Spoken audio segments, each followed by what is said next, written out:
I'm joined now by Defence Minister Peter Dutton. Mr Dutton, thanks for joining us. And what can you tell us about this laser attack on an Australian aircraft? What will be Australia's reaction to it?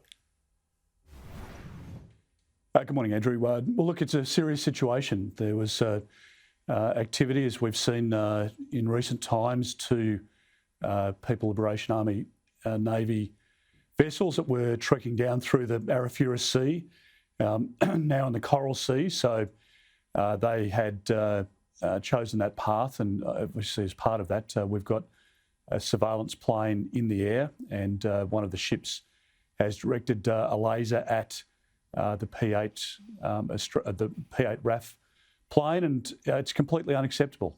It can result in the blindness of the crew. It can obviously result in damage of equipment. It's military grade. It's a very aggressive act, and that's why it's right that we call it out. So, given there's not much communication with the Chinese government at the moment, is the way to call it out to do it publicly? You don't have any other avenues, or will the government be contacting the embassy? No, Defence has already reached into their counterparts. That process will go underway, but the most important thing, I suppose, is to shine light on these sorts of behaviours. I think the Chinese government is hoping that nobody talks about these aggressive bullying acts. We're seeing different forms of it right across the region in many parts of the world. It's happening on a daily basis in the East China Sea, up against Japan, obviously on the land border between China and India. We're seeing acts of aggression in the illegal fishing space and economic coercion on many countries. Corrupt payments being made to different governments. The list goes on and on. So we have to be realistic about the situation, and that's why I think we're better to be open and honest, because if we are to change their behaviour, if we are to bring the relationship back to a normalised position, which is what we want, and if we want to deter them from heading on the path that they're on at the moment, then I think we're better off to be very open and honest about their actions and about our response. Just briefly on this, it sounds like from the account, they're surveilling us or seeking to surveil Northern Australia. We surveil them in return with the aircraft, and that's when they shine the laser. Is that how you'd characterise it? Well, they're in our economic zone, so they're in Australian waters. So you would expect that we would conduct surveillance flights, and that's as they would do if our vessels are charting through the South China Sea or elsewhere closer to mainland China. So that is a normal practice. There's nothing abnormal in terms of what the RAF was undertaking. We want to know where those vessels are going, what activity they're up to, particularly given that they're coming down through our northern approaches across through the Torres Strait and then into the Coral Sea. That's not a usual path, I might say. Sure. So there's obvious surveillance activity that would take place, and that's normally done in a professional way. We would expect the Chinese government to respond, because it is not an acceptable act by international standards, and they need to explain that. All right. Well, how likely is it, in your view, that Russia will invade Ukraine?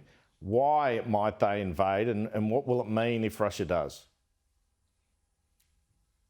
Andrew, I hope there's an 11th hour miracle. It's very hard to see how that's the case. European leaders, led by Boris Johnson, and obviously enormous input by President Biden in support of those European leaders, hasn't yet been able to resolve or to put on a peaceful path this matter. And I think, frankly, we would expect that there will be an incursion into the Ukraine. We're seeing the opening days really of that, with the cyber attacks, the false flag activity, and other reporting that is there at the moment. It's regrettable, but I think that's the action that Putin's intent on taking. And how the tough talk of taking troops back, moving troops back is just not a reality. And how tough would the sanctions be on Russia, and why is the US saying only an invasion, or they would only take part militarily if further countries were invaded? Well, the world obviously at the moment is trying to urge President Putin to resist the urge and to make sure that they don't invade. That's the most important message. We've seen the bloody scenes out of Eastern Europe conflicts in the past, and we don't want to see families and women and children and the bloody scenes that we would expect out of a war zone to be filling our TV screens, and the human tragedy of that on the ground is something that the world just doesn't want to see. We're in the year 2022, and frankly, leaders should be behaving in a different way, in a more responsible way. And the alliance now between China and Russia is deeply concerning, and that's the world in which we live, and we need to respond accordingly. And that will include sanctions, and it will include a coordinated act of implementing those sanctions. And obviously, we will work closely with our allies because Russia does need to understand, as does China, that there is a price to pay for those acts of aggression. All right. Well, our regular panellist, Michael Kroger, was on Afternoon Agenda on Thursday, and he said, you watch the polls narrow. If Russia invades Ukraine, or well, he even said if China invades Taiwan, do you concede that as unfortunate and terrible as an occurrence as that would be, that could increase the government's chances at the election? Look, Andrew, I've got the greatest respect for Michael, obviously, and I know Michelle was sort of making similar points before. I've got to say, look, I worry about COVID. I worry about the impact on people. I worry about inflation and the uncertainty economically over the course of the next couple of years. But I worry most, and I've been very public about this, I worry most about the acts of China. I don't want to see Russia go into the Ukraine because of the human cost and the economic impact that it will have on the rest of the world. There's always a ripple effect. But I worry most about the aggression of China. It's a very different country under President Xi, and frankly, I want to make sure that Australia is in a position of strength, which is going to take us some years to build up. We've already started that with AUKUS and the submarines, but there's a lot more to be done, and we're embarking on a path which will make our country stronger.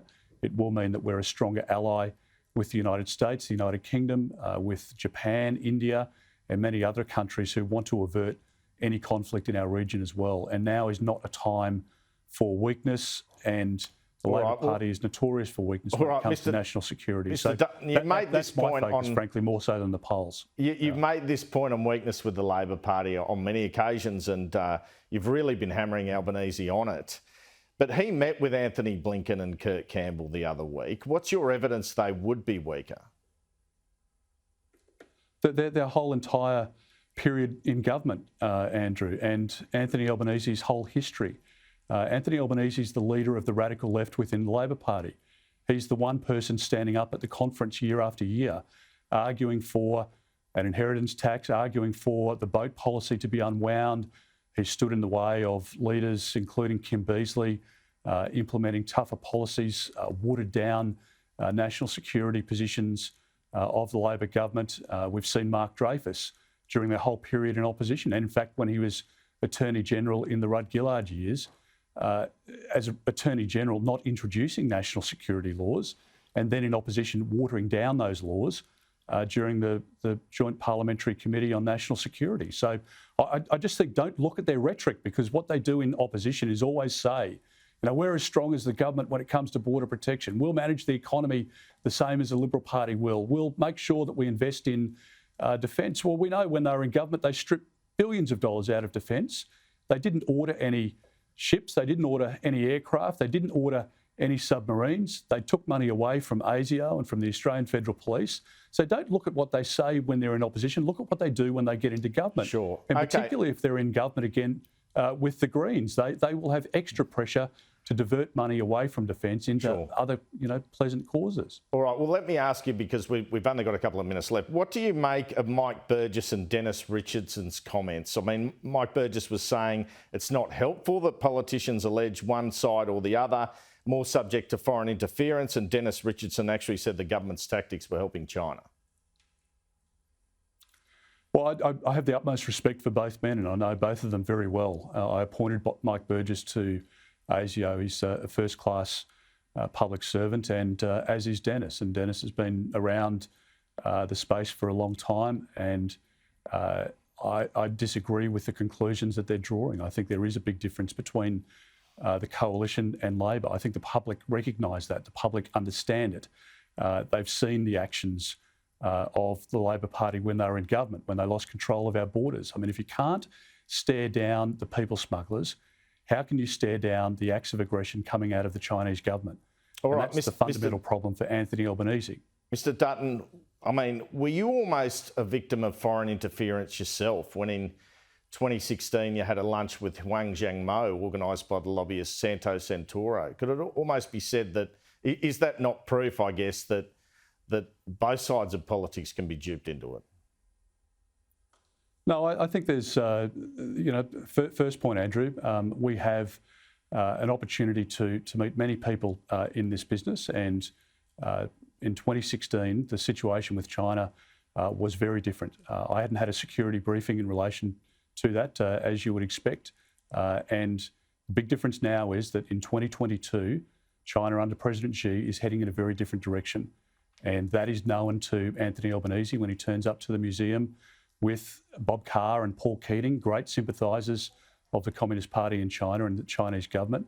And he turns up probably without advice or against advice. I'm not sure whether he even sought the advice, but it's a very different situation now. He says he did seek the advice. He says he did. In 2016. Mr. Dutton, he said he did seek advice. So he says. From Mike Burgess. So he says, Andrew. So he says. Do you believe otherwise? So he says. Do you believe otherwise? I would just look at their acts. Okay, I would look at their actions. Now, look at what they do when they're in opposition. They tell, as Kevin Rudd did, and Anthony Albanese was very close, trained under Kevin Rudd. He knows the formula. Kevin Rudd's run-up in 2007 was to say he was no different to John Howard economically or on national security. They were as weak as water. They took money away from defence and the agencies. They allowed the boats to restart. People drowned. And if you can't manage our borders, you can't manage the national security. And Scott Morrison and I have demonstrated a complete opposite on that spectrum to what the Labor Party provided. We have secured our borders. We did stop boats. We stopped drownings at sea. We got kids out of detention. And we are investing in our defences of this nation. We're in a very different situation than any period since the Second World War. And if people want to pretend otherwise, then really they're not looking at the facts that are presented before them. And Australia is not going to stare down a bully in our region from a position of weakness. And that's the position, that's the ground that Anthony Albanese would occupy. And it's not the ground that this government has adopted. And we will work closely with our partners, as we've demonstrated through AUKUS, through Quad and through other collaborations. We will make sure that we maintain peace, and that needs to be the absolute objective, and it is of this government. All right, Mr. Dutton, just finally, will you put your hand up for the leadership if the government loses the election? Andrew, look, again, I've been very clear on this. I think we are going to win the election because as I move around in my electorate, speaking to people in the suburbs, in other marginal seats around the country, people don't want a change of government. They might be unhappy with us on bits and pieces of what the government's done or hasn't done over the course of COVID, but nobody had a copybook as to every response being perfect. And, the Prime Minister's a human being like the rest of us. We all make mistakes, but people realise that there is a lot at stake at this election. We can't risk the economic recovery out of COVID. We can't risk the national security settings of our country. The decisions that we make today and over the next few years will be the difference between whether we are prepared to respond to any acts of aggression over the next 10 and 20 years. And that's why I think we can win the election. It's why I think Scott Morrison will remain the Prime Minister going into the next term. And with respect, it's what makes your question redundant. But thank you for asking it on a Sunday morning, Andrew. Mr. Dutton, thanks so much for your time. Thank you, mate.